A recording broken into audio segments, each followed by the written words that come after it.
Telekinesis, जिसे हम दिमागी शक्ति से एक चीज को एक जगह से दूसरे जगह पर हिला सके और इसी ऑब्जेक्ट को दिमागी पावर से डैमेज कर सके। ये सब मूवीज वगैरह में होते हैं। आखिर ये मूवीज में फ्रिक्शन और एडिटिंग में ये कारनामा हो पाता है, पर आप ये बात सुनकर चौंक जाएंगे कि टेलीकिनेसिस का पावर असल जिंदगी में होता है। जी हाँ, आपने सही सुना।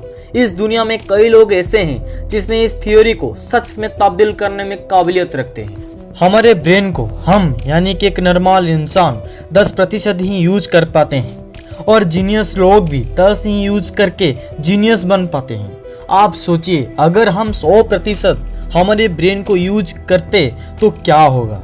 जी, अगर हम 100% यूज कर पाते हैं तो टेलीकिनेसिस थ्योरी को प्रूफ के साथ सच बना सकते हैं। सदियों से कई लोग यही दावा करते हैं कि वो अपने दिमागी शक्ति से चीजों को हिला सकते हैं।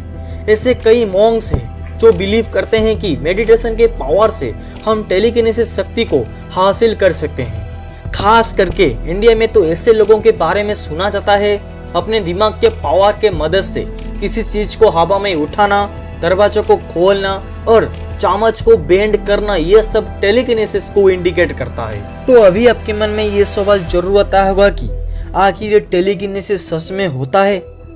तो इन सब को समझने के लिए हमको साइंटिफिक नजरिए से देखना पड़ेगा। टेलीकिनेसिस, टेलीपैथी और टेलीपोर्टेशन, आखिर ये सब थ्योरी पैरासाइकोलॉजी में आता है। ये सब वास्तव में होते हैं। ये लोग तो दावा करते हैं पर आज तक ये प्रूफ नहीं हुआ है। किसी भी लैब या साइंटिस्टों के बीच ये प्रूफ होते हुए नहीं देखा होगा, पर ये सब ज्यादातर जादूगर जो होते हैं ये करते हुए आपने देखा होगा। हालांकि ज्यादातर केस में ये जो मैजिशियन होते हैं इस ट्रिक को मदद से ये कारनामा करते हैं और हमको धोखा देते हैं, पर ये असल में प्रूफ नहीं हुआ है। इस टेलीकिनेसिस के पीछे ये हकीकत है कि हमारा ब्रेन किसी ऑब्जेक्ट को कंट्रोल नहीं कर सकता। हमारे दिमाग में जो वेव्स होते हैं वो केवल हमको कंट्रोल कर सकते हैं जो हमसे जुड़े होते हैं, पर किसी दूसरे ऑब्जेक्ट को ये कंट्रोल नहीं कर पाता। हाँ, ये पॉसिबल हो सकता है अगर अपने ब्रेन वेव्स को किसी तरीके से कांटेक्ट में लाकर जुड़ पाते हैं तो हमारा ब्रेन टेलीकिनेसिस थ्योरी के लिए काबिल हो सकता है। पर हमारा फैक्ट और लॉ ये बोलता है कि इसे नेचुरली पॉसिबल नहीं है। अगर हम फिजिक्स के नजरिए से देखें तो ये पॉसिबल हो सकता है केवल 2 वेज में। पहला है मैग्नेटिक वेव्स और दूसरा है ग्रेविटेशनल वेव्स।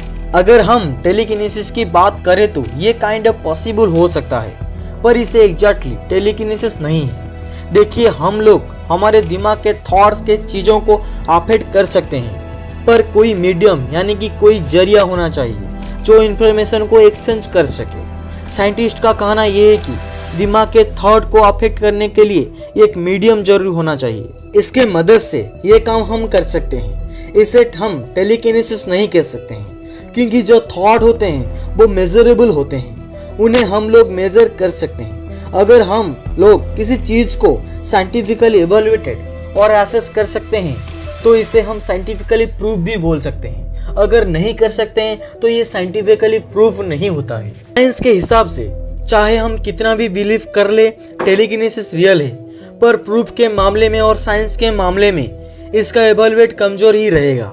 साइंस तो यही कहता है कि टेलीकिनेसिस पॉसिबल नहीं है और पॉसिबल होता है तो इसका प्रूफ दिखाओ, पर मॉन्क्स का कहना यह है कि टेलीकिनेसिस विज्ञान के परे है।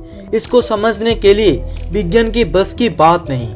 उन लोगों के हिसाब से अगर हम ज्यादा देर तक मेडिटेशन करते हैं जो हमारे शरीर में 7 इंद्रिय होते हैं वो धीरे धीरे खुलने लगते हैं और इसके चलते टेलीकिनेसिस और बहुत सारी साइकिसिस से पावर मिलता है। मैं साइंस को पूरी तरीके से मानता हूँ और मुझे भी लगता है कि हमारी इस दुनिया में कुछ ऐसे चीजें जिन्हें समझना साइंस के बस की बात नहीं। तो अभी आपके ऊपर ये डिपेंड है कि आप इस थ्योरी को माने या ना माने, ये आपकी मर्जी। अगर आपको इस वीडियो अच्छा लगा हो तो लाइक करना, ना लगा हो तो डिसलाइक करना और चैनल को सब्सक्राइब करना मत भूलना। मैं फिर मिलूंगा एक नई वीडियो नए साथ। Thanks for watching this video.